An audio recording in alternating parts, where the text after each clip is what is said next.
वर्गीय शहीदों की चिताओं पर लगेंगे हर वर्ष मेले। शहीदों की चिताओं पर लगेंगे हर वर्ष मेले। वतन पे मरने वालों का यही बाकी निशान होगा।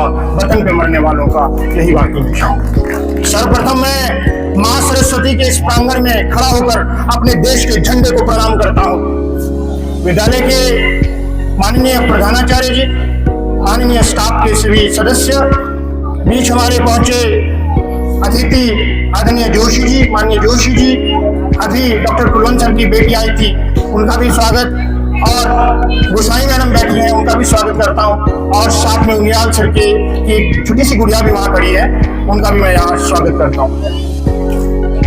प्यारे विद्यार्थियों,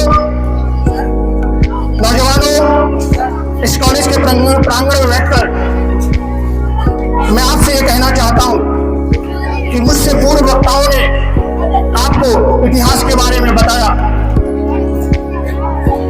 स्वतंत्रता के बारे में बताया कि किस तरह से इस देश ने स्वतंत्रता प्राप्त की है। लेकिन मैं बात करता हूं आपसे कि हमें इस आजादी को कैसे बरकरार रखना है और किस तरह से हम और आप मिलकर इस आजादी में अपनी अहम भूमिका निभा सकते हैं। नौजवानों, आप लोग आने वाली पीढ़ी हो, आप लोग आने वाले कर्णधार हो इस देश के, और आपने इस वतन को आगे चलाना है। हम लोग ये पीढ़ी दर पीढ़ी चलने वाली प्रक्रिया है। हम लोग जब याद करते हैं उस दौर को जब यूनियन जैक का झंडा उठा था और एक अंग्रेज अपनी हैट लगा देता था और खड़े होकर प्रत्येक व्यक्ति को वहां से निकलते हुए उस झंडे के उस हैट के सामने झुकना पड़ता था। लेकिन आज ये देश हमारा अपना देश है, आज हमारा अपना झंडा है, हमारा अपना हिंदुस्तान है, हमारा अपना वतन है और हमारा अपना भारतवर्ष है। यहाँ हम लोग सब मिलकर इस देश को चलाते हैं और आने वाले दौर में इस देश को हमें प्रगति के रास्ते पर आगे लेकर जाना है।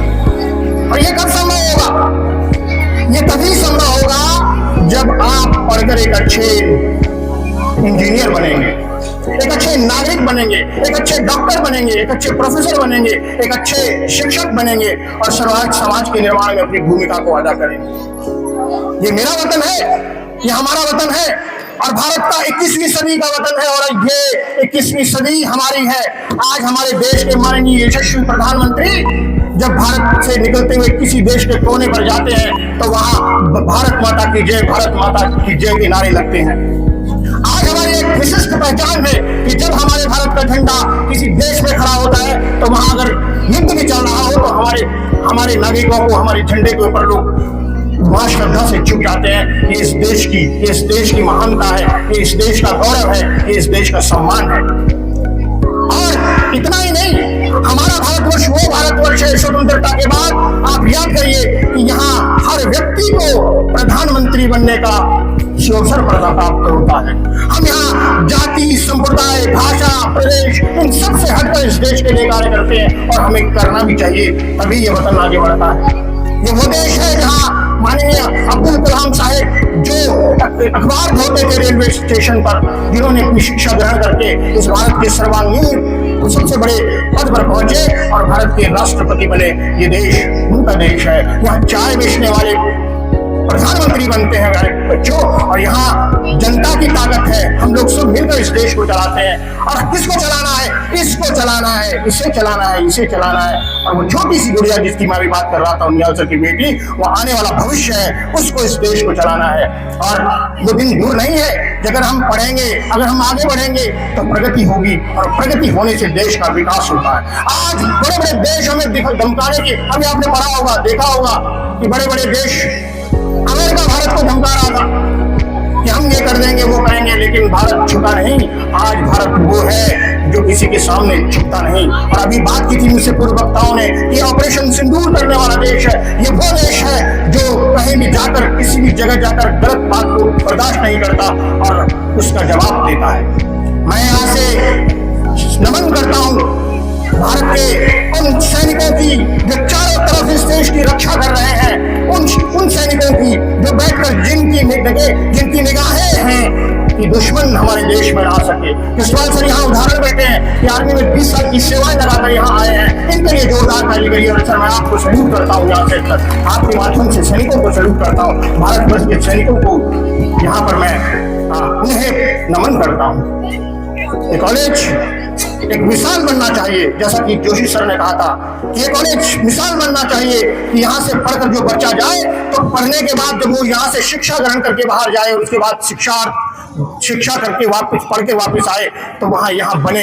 एक लड़की यहाँ हमने बुलाई थी, आपको याद होगा कि वो एक अंजू भट्ट नाम की लड़की जो यहाँ से पढ़कर इस विद्यालय में जिसके पिता पढ़ते थे, उस लड़की ने यहाँ पढ़कर यहीं पे इसी जगह पे कोने में छोटी सी ये जगह है, ये गाँव, यहाँ पढ़कर वो IAS बनी है। और ये बच्चों, प्यारे नौजवान छात्रों, विद्यार्थियों, आप भी बन सकते हो। और सच्ची हमारी श्रद्धांजलि, सच्चा सर्वस्व हमारा समझे कि नमन उन शहीदों को तभी है, उन शहीदों को कि हमने इस देश को आगे बनाना है, हमको प्रगति करनी है। और प्रगति का एक ही शस्त्र है, वो है शिक्षा। और शिक्षा के दम पर ही हम इस देश को आगे बढ़ा सकते हैं। तो आप पढ़िए, आपको बहुत बहुत शुभकामनाएं प्रेषित करता हूँ स्वतंत्रता दिवस की। आप पढ़िए और आगे बढ़िए। कुछ दिन पहले मैं अपने घर में 2-4 दिन बारिश होने से मैं एक किताब छाट रहा था, तो उस किताब में मुझे अपने पुराने समय की एक कविता मिल गई। तो उस कविता को मैं आपके साथ पढ़ता हूँ और उसके बाद अपनी बात को समाप्त करता हूँ।